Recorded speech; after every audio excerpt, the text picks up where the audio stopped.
batch 4 ng Henasil. Galing naman sa batch 3 yung kanyang booster. At ito.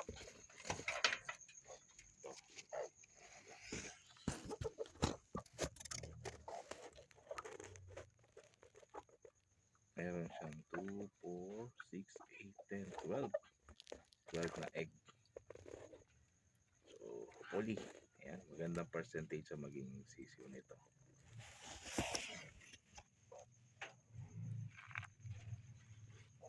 Update sa ating alaga ng manok. Pagkain naman nilang O mga kataktika, ito na yung ating Henasil. Ito yung batch 4 na hen. Tapos ang rooster natin yung batch 3 natin. So 12 yung egg niya. Ito, nag-start na siya ngayon. Saktong 21 days ngayon. Marami na siyang sisiw. Hindi na siya natin ganong gagambalain dahil baka ma-stress. Pero mabait yung inahin. Mabait siya. Hindi siya ganong katapang. Ang dami yung sisiw. Ito ang una niyang pagsisisiw. Okay, update ko kayo mga kataktika. Dito sa ating Henasil. Batch 4, itong hen, batch 3 yung rooster natin. Yan. Don't forget to like, share, and subscribe. Ayan o. Ang dami niyang sisiw. Oh, yan o. So, pag naibaba na natin, titignan natin kung anong mga naging itsura, characteristic nitong ating batch 3 na rooster crossbreed naman sa batch 4 na Henasil natin. Parehas Henasil. Yan.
Kung mga kataktika, gumamit tayo ng ganitong pakainan ng manok para hindi tayo araw-araw na nagbibigay ng pagkain.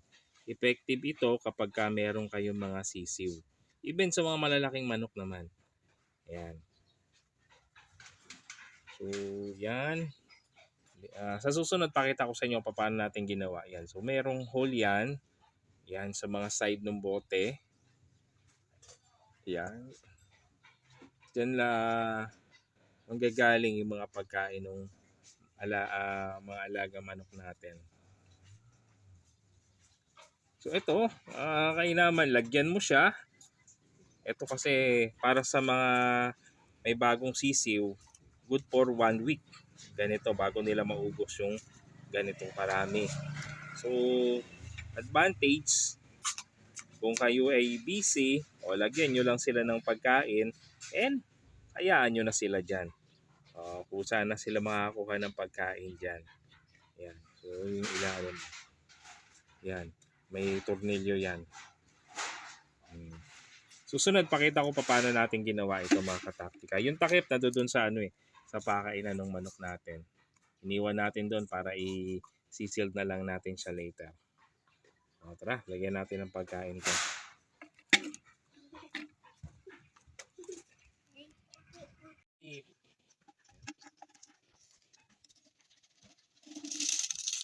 Ito lang natin siya i-refill.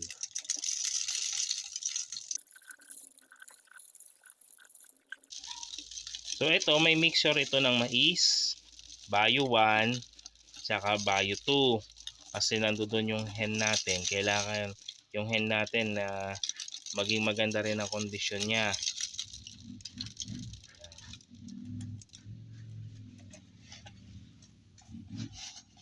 Yan. Yan na. Patami ah.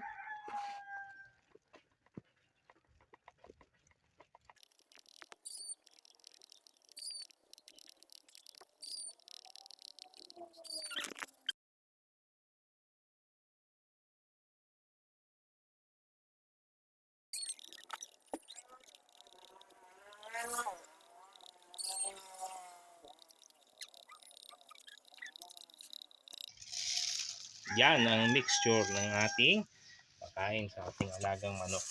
Yan, madami na. Ayan, Ganyo, nandito yung pagkain. Yan, so pag kinuha nila yan, lalabas lang yung pagkain dyan. Tara, bigay na natin. Ayan. Ito yung ating kasisiw.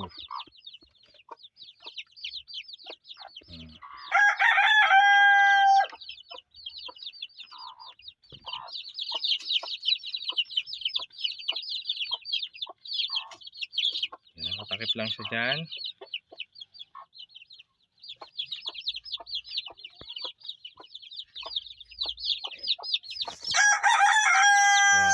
So yan mga kataktika yung ating improvise na feeder o pakainan ng mga sisiw natin.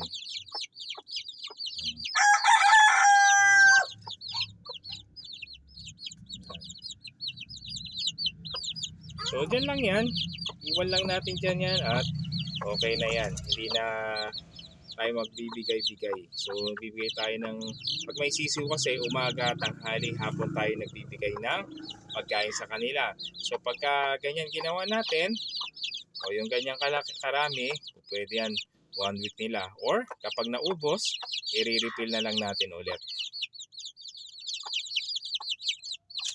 O ito na yung ginawa natin na kanilang inumin, yung malunggay extract. Sa loob ng mahigit 2 taon, yung season 1 saka season 2 natin ng pag-aalaga ng manok, ito yung ginagamit natin, malunggay extract. At hindi naman na tayo binibigo ng bisa ng malunggay mga kataktika. So ang advantage ito, na andito lang siya sa ating bakuran, hindi tayo gumagastos ng vitamins sa mga alagang manok, at kapag tayo nagkatay, alam natin na ang kinakain ng manok natin ay natural or organic. Tingnan natin.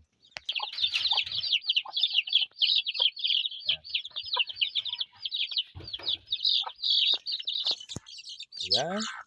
So yung kanilang inumin. Ganyan lang, inumin, tapos yun yung pagkain. Ano na to, 1 month na ito mga kataktika, itong ating hen na seal. So yun yung hen natin ng batch 4 at yung rooster ng batch 3. So yan yung rooster ng ating batch 3. So breed tayo. So unang pasisiw natin, so sa 12 egg may lumabas na 10. So ito nga yan, sila. Yan. Yan. So aside dyan, bibigyan din natin sila ng additional pa na pagkakaabalahan nila. Yung balat ng papaya. O, ito yung another na pagkakabalahan ng ating mga alagang manok. Itong may sisiw. Kilala naman nila yan eh.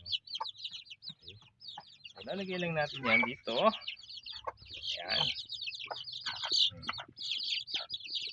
Diba? Yan. Paborito nila yan.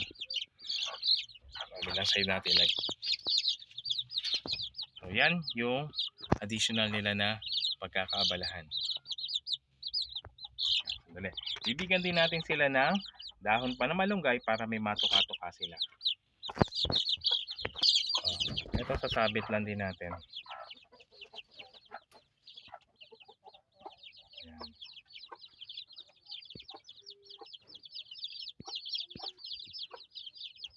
Oops. Talaga naman. Sara muna natin, baka makawala.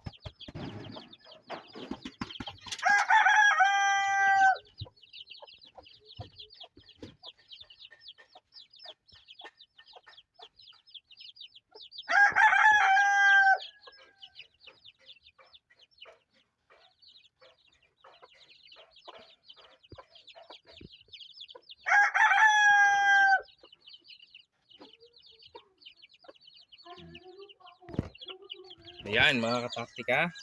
So, ganyan ang ating ginagawang pag-aalaga ngayon ng mga manok. Ito yung masasabi natin na batch 5 na itong mga hen na seal natin. Kung rooster, batch 3 at yung hen, batch 4. Pareha silang may 5 daliri sa paa. Ayan. At pag lumaki-laki, titignan natin characteristic ng mga sisiw. So 1 month na yan. Dito natin sila inilagay dun, kung maalala nyo, yung ating cage na ginawa natin sa pamamagitan ng mga retaso na kahoy at binalutan natin ng screen. So protected sila sa mga predator, sealed yan. Ayan. Ito. So naka-screen siya. Nandoon yung tabla sa loob. So hindi yan ma-access ng mga predator. And naglagay tayo dyan ng ipa.